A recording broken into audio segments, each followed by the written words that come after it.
Hey everyone, welcome back to my channel. This is Melissa with Mom Simple Life. I am in my garage right now. I just want to show you guys the greenhouse that I got off of Amazon to help me grow my seeds in my garage. I want to keep all my growing stuff out here and not in the house since we have nice carpet and hardwood floors and just don't want the mess in our new house. So I'm gonna flip this camera around and show you what I got. Hopefully it's not too shaky. My gimbal is not charged. So I guess we'll do the best we can with this video. I might redo it later, but we'll see. Okay, here we go. Okay, so when we step in, we got the cars on one side and over here we have extra room. I got all my canning stuff. Over here, we got an extra refrigerator, but in the back corner, we have my greenhouse.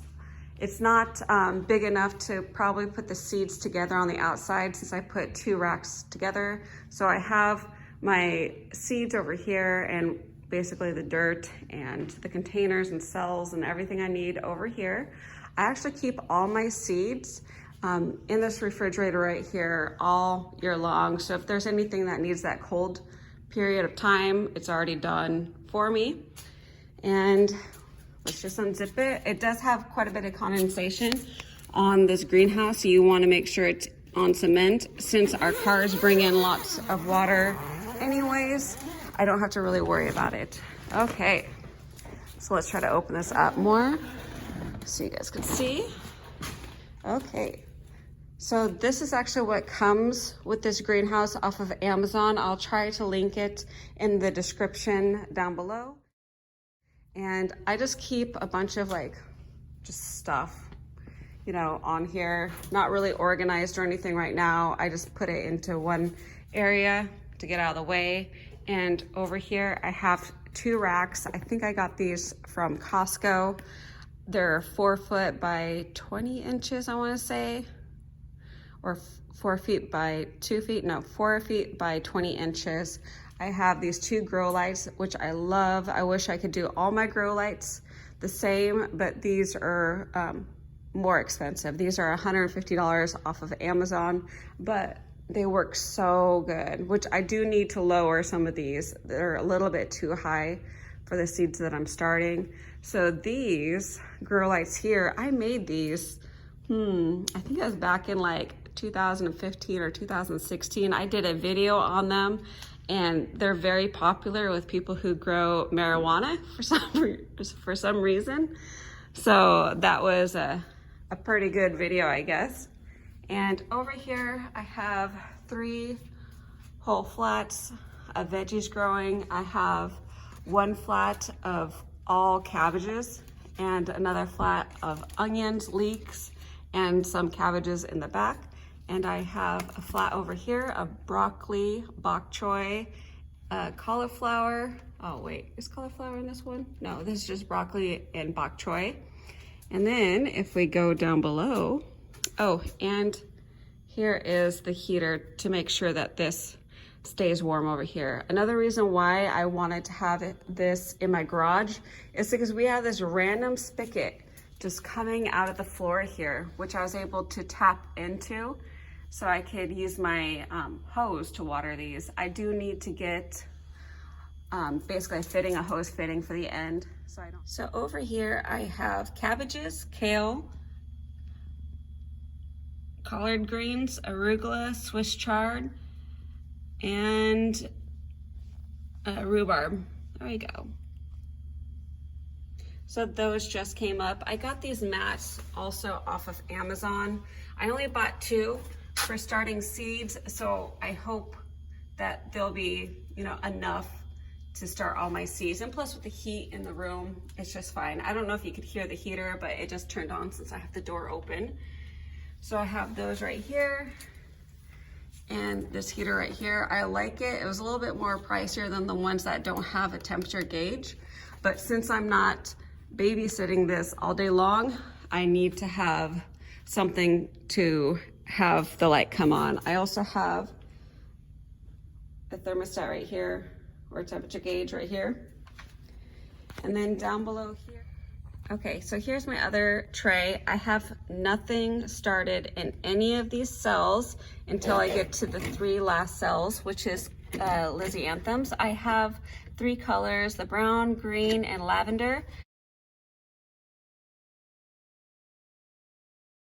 I started these now, and that's why I haven't finished off the cell tray, because these take 12 to 14 weeks to start. These are top sowed flower seeds, so you don't want to bury them. They need light to sprout, and I just put a little bit of vermiculite on top to try to keep them a little bit moist, but yet let them be able to have the light to help them grow. So I just tried to put this little plastic cell cover on top of it so I could trap a little bit of the moisture in. And I have this little spray pump here to be able to water the seeds from on top until it starts growing.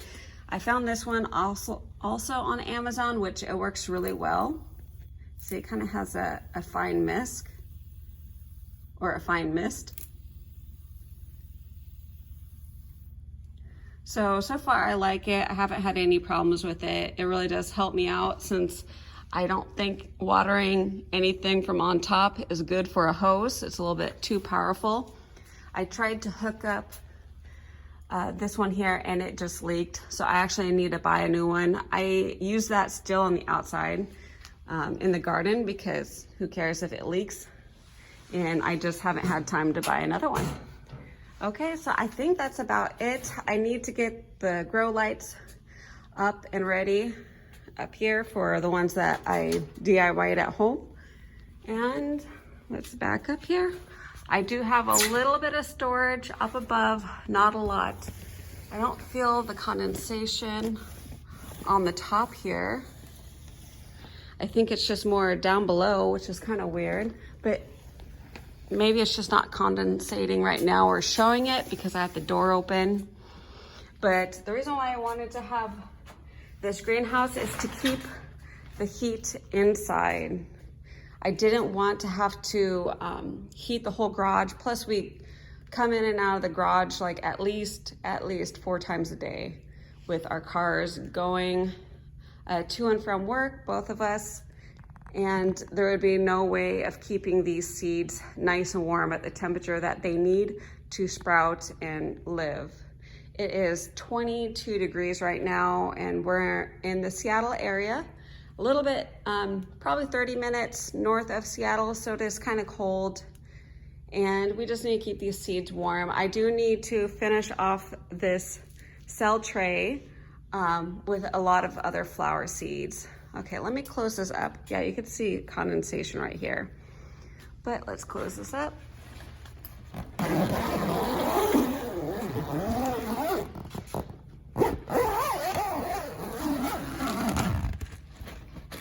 So the condensation just hits the ground and it kind of travels, which then it travels all the way to where my car is, which is always wet over here. Sometimes we have a fan going if it's really wet, like from snowy days.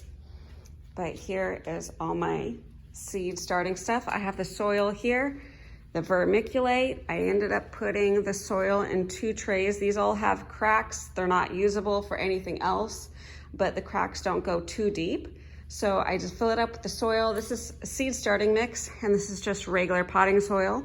So then I have the watering can so I could wet down the potting soil and the seed starting mix, and then I could just plant my seeds. So I got a huge tray of seeds over here, and these are all the stuff I need to start in this tray. These are the stuff that I've already started, which I need to put away over here. And then I got the 12-14 weeks, which was those Lisianthums. I have 8 to 10 weeks seeds that I need to start here. I try to start some of these a little bit earlier, and we'll see. A lot of these are perennial, and some, like maybe half and half of perennial and annuals. So I'm trying to cut down the cost this year and try to grow my own flowers, especially perennials, because I have a big property now and I want lots of flowers during the summer. So I hope we do good on starting those seeds. I've never had any problems starting vegetable seeds, and I've been growing vegetable seeds since, I think it was 2015 is when I started growing them myself. My first year growing vegetables was 2014. So I think I shouldn't have any problems with flowers, hopefully. So we'll see. I'll keep you guys posted on how everything is going. Okay, so that's it. I hope you guys enjoyed this video, and make sure you subscribe and like this video. I'm trying to post a little bit more, even if it's like more delayed in posting. At least I could do a bunch of videos, sit down and finally edit them. I edit all my videos at this time on my phone because I don't have a lot of time at home to be able to edit videos. You know, you got kids, dinner, things like that you need to get done at home. So I usually try to edit all my videos on my phone during lunch and break at work. So we'll see how it goes. Okay, see you guys later. Bye.